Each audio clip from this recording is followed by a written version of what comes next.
Dear Mr. and Mrs. America, my lover Fernando and I were married on February 12th of last year.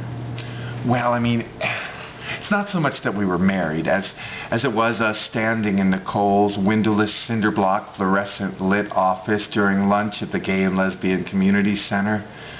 Oh, the open aluminum container on her desk, infusing the air with the romantic scent of scallops wrapped in bacon as she pressed her self-inking notary public stamp upon our affidavit of domestic partnership.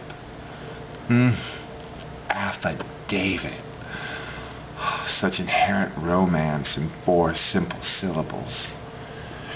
Afterwards, Fernando and I did what any man and woman would have done. We used this legal document to get me onto his health insurance, and then we hightailed it to the dentist and allowed her to yank a rotting tooth from my constantly dropping jaw. Because, let's face it, down to brass tacks, America, marriage is nothing more than a legal contract between 2 people who want to run their household as a small business, and they're willing to take on the responsibility and enjoy the benefits that come with legally incorporating their relationship. No, no, screams the religious right.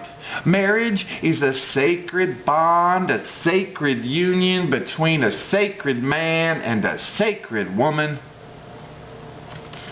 Of course it is. Of course. And that's why when either partner in this sacred union find it wanting, why they contact a sacred lawyer to represent their sacred interests in sacred county courts, sacredly trying to destroy one another's sacred reputations in hopes of retaining a larger portion of the sacred assets. Let's look at the facts, Mr. and Mrs. America. You only need a legal license to get married in this purportedly secular society of ours. Anything you throw on top of that public license is your private business. It is icing on the cake. Now, I'll make a deal with you, Mr. and Mrs. America. You don't make me lick the icing off of your spoon, and I won't make you lick the icing off of mine. But for Christ's sakes, give me the goddamn cake. You keep insisting, and we're have to settle for this cocksucker clause of domestic partnership, which at best is a second-class citizen, and at worst it's a laughable clusterfuck, because now our esteemed representatives have to go and bring to the floor for debate and vote on whether or not they'll add this cocksucker clause to the myriad of existing laws that already pertain to the word marriage. How long is this going to take? And what select laws will it affect in what select city, state, town, and unincorporated area?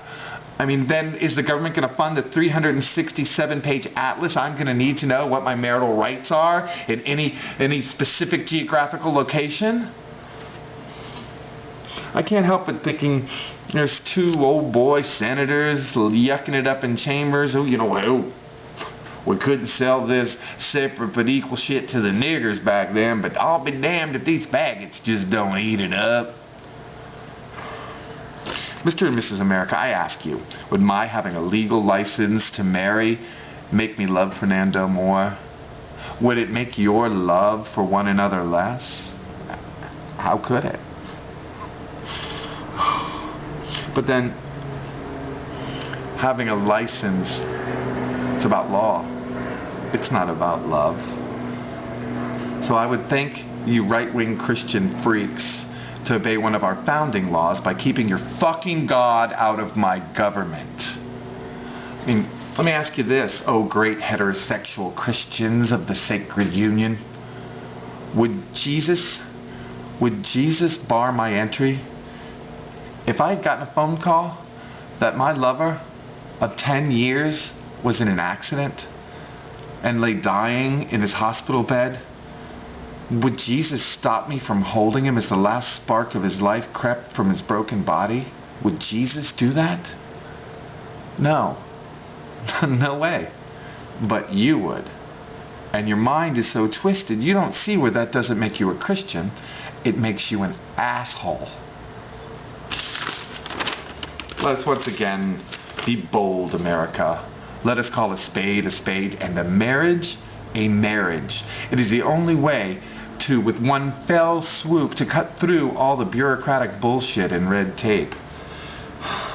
Let us bathe once more in the river of equality, Mr. and Mrs. America, because if you break it down and you're completely honest about it, my union should not entitle me to less simply because my vagina smells funny.